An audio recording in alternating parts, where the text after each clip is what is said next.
Silence does not mean shutting your mouth silence. What is being referred to as silence or nishabd?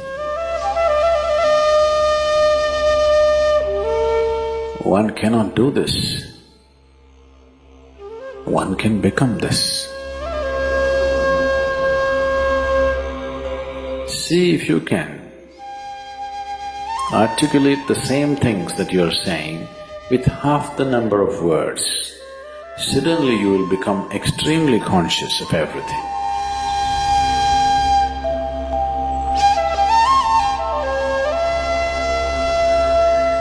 The wind makes its own sound. So does the water.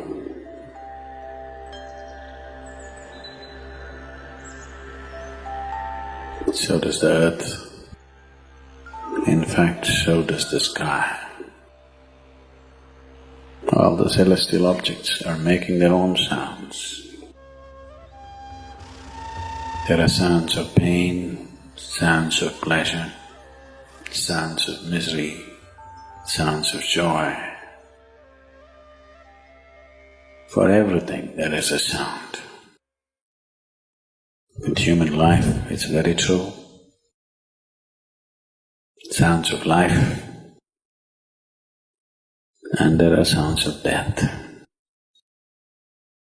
and there are even sounds of silence. So this complex amalgamation of sounds, different kinds of sounds, creates different intent, different levels of compulsiveness, different levels of bondage, and different possibilities of entanglement.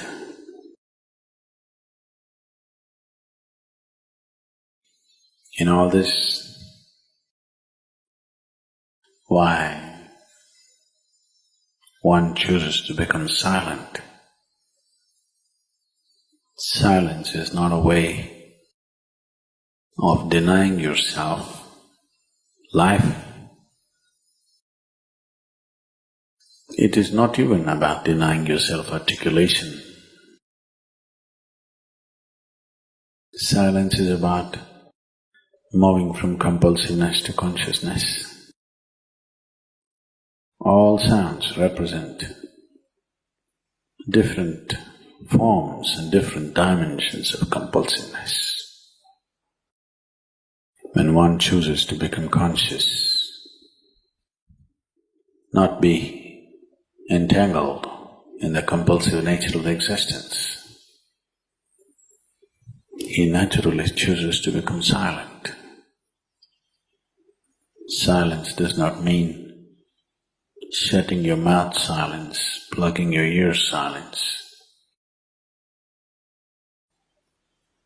You can sing in silence. You can dance in silence. You can even speak in silence. You can even scream in silence. You don't try.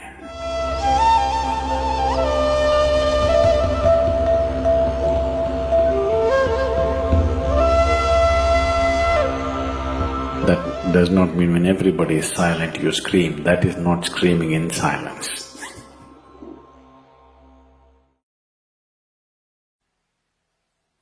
Because sound is of the surface, silence is of the core.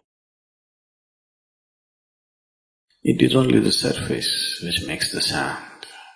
See, now the water is hitting the surface and making the sound. Deep down, there is no sound. That is so with life. On the surface, it is a very complex mesh of sounds, a maze of sounds happening. But at the core, there is no sound. There is no word for no sound in English language. We call it nishabd. That means absence of sound, a total absence of sound. Absence of sound means absence of reverberation.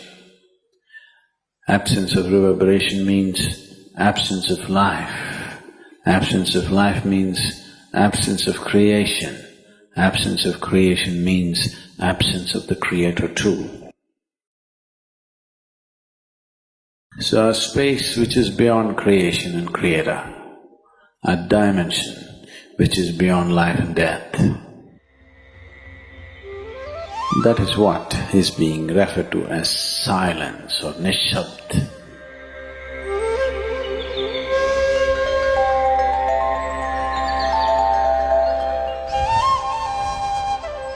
One cannot do this. One can become this. Commonly, there are two words employed to describe this. One is maun, that means you're practicing silence, you're not silent. You shut your mouth and you're remaining in maun. This is not nishabd. Maun means you're practicing silence. If you're practicing something, obviously you're not that. Are you life or are you practicing life? I'm asking you. Are you life or are you practicing life? Practicing life? No, your life. Maybe not very well practiced, but your life. Similarly, there is a difference between practicing silence and becoming silence. Practicing silence starts as a certain restriction, but slowly, as one practices silence, one can possibly become silent. One can become silent in intense activity, but nobody can keep up intense activity forever. Moments of intense activity are only moments, nobody can sustain it. You'll expend yourself. Only if you can achieve it in inactivity, it is sustainable. If something is possible only in intense activity, it is never sustainable. In a very intense and ecstatic moment of singing, somebody may become or taste a moment of silence. But how long can you keep it up? Your throat will tear. And your neighbors may kill you. Possible. So this possibility of coming to silence or becoming silent also means to become still, to become utterly still. Stillness can be achieved in so many ways. If you watch a snake, he's still. If you watch a tiger which is on a hunt, absolutely still, charged but still. These are all different dimensions of stillness practiced for survival.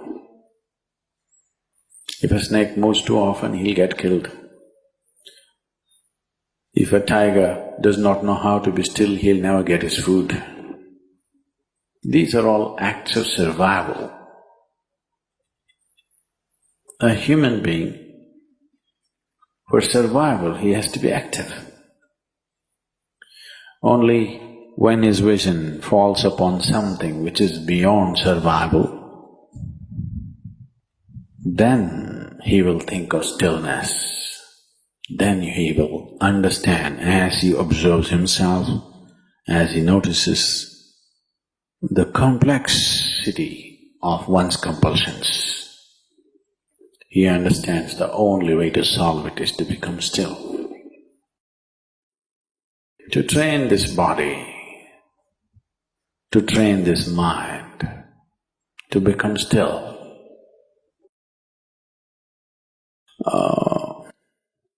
Takes some effort.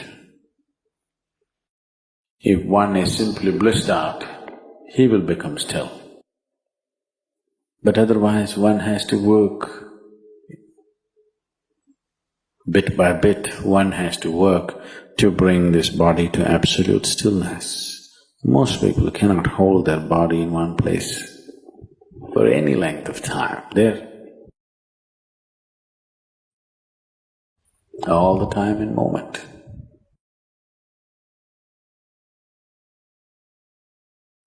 As it is said, a man is ill only because he does not know how to be still.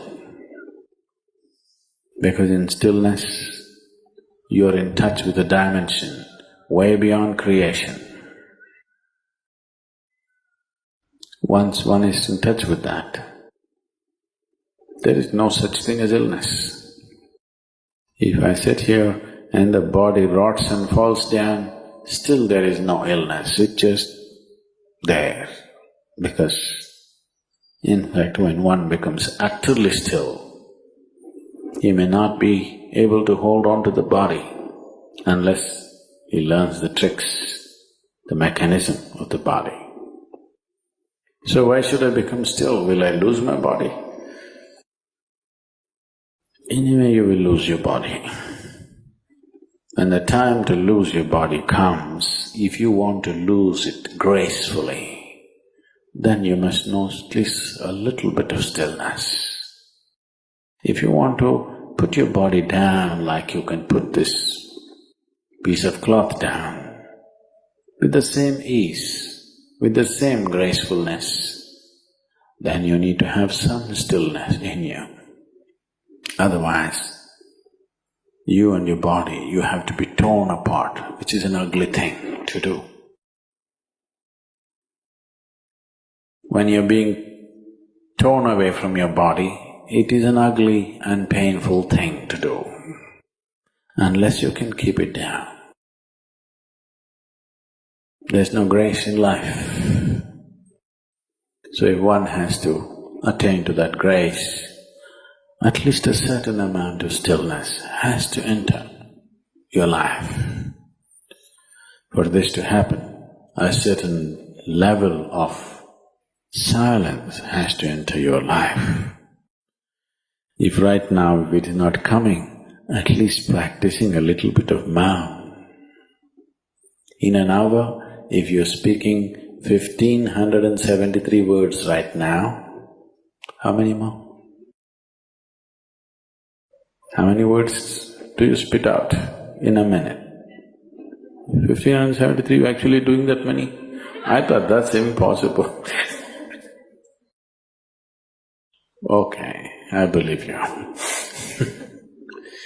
So whatever number you're doing, see if you can articulate the same things that you're saying with half the number of words.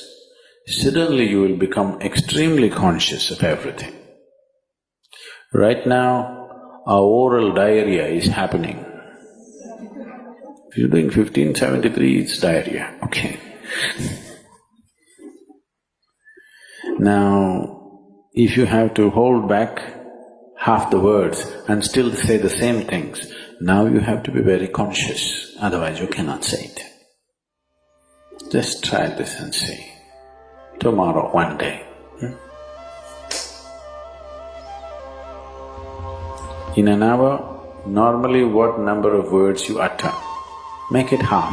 Don't curtail your activity, still say the same things. But with half the words, how wonderful the whole world will feel, you know.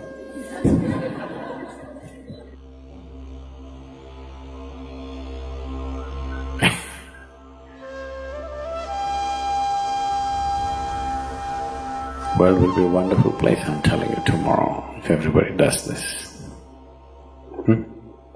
Many marriages will be saved.